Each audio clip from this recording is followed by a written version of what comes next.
আমরা সব অস্ত্রগুলি এখনো উদ্ধার করতে পারি নাই।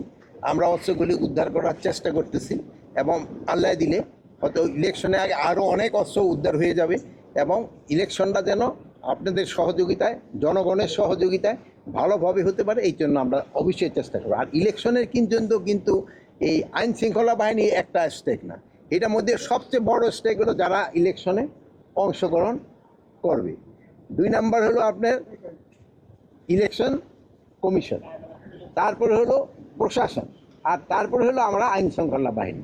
এখানে সবচেয়ে বড় স্টেক হলো যারা ইলেকশন করবেন, রাজনৈতিক দল বা ইভেন যারা হিসাবে কি বলে ইন্ডিপেন্ডেন্ট হিসেবে করতে চায়, তারা কিন্তু মূল ভূমিকাটা পালন করবে।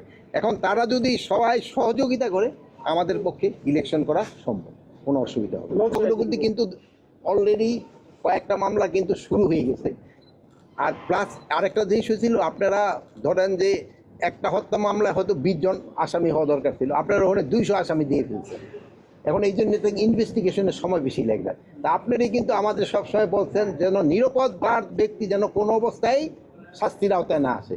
এই জন্য আমাদের কিন্তু এটা আরও বেশিভাবে দেখতে হয়।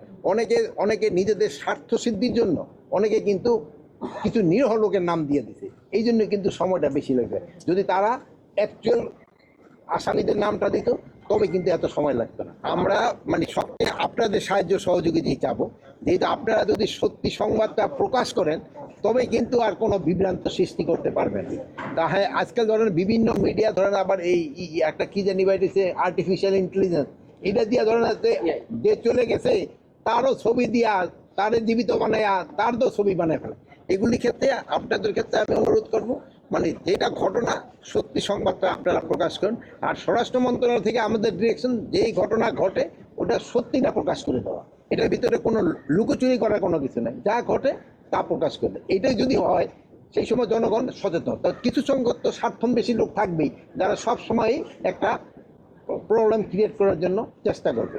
এই জন্য আমি যেই সব রাজনৈতিক দলগুলি এই পুলিশের সাথে এবং অন্যান্যের সাথে একটা বিভেদ করার চেষ্টা করছে, তাদের অনুরোধ করব আপনারা নিজেরা ভিতরে আপনারা করবেন, আমাদের সাথে তো রাজনৈতিক দলের কোনো বিভেদ থাকার কথা না।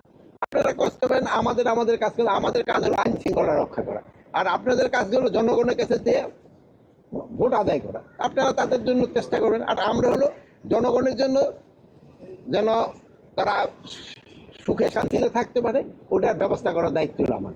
যেমন কোনো যখন যেন কোনো রকমের আইন শৃঙ্খলা পরিস্থিতি যেন অবনতি না হয়, এগুলো দেখার দায়িত্ব হলো আমাদের। এই ক্ষেত্রে আপনারা কিন্তু সবচেয়ে বড় ভূমিকা পালন করতে পারেন, যদি আপনারা সত্যি সংবাদটা সবসময় প্রকাশ করে দেন। আর এখন হলো কি, মিডিয়া এত ভালো অবস্থায় আছে যে আপনারা কিন্তু সব জায়গার খবরই রাখেন, খবরটা দিয়ে দিলে সাথে সাথে হয়, সত্যি সংবাদটা দিয়ে দিলে সাপোর্ট আল্লাহ দিলে তো ঘুরে দেখলেন, এখন কিন্তু কোনো লজিস্টিক সাপোর্টের কোনো অভাব নেই, ভালো লজিস্টিক সাপোর্ট আছে। তাও যদি ছোটোখাটো যেগুলি আছে ওইগুলি আমরা ম্যানেজ করি।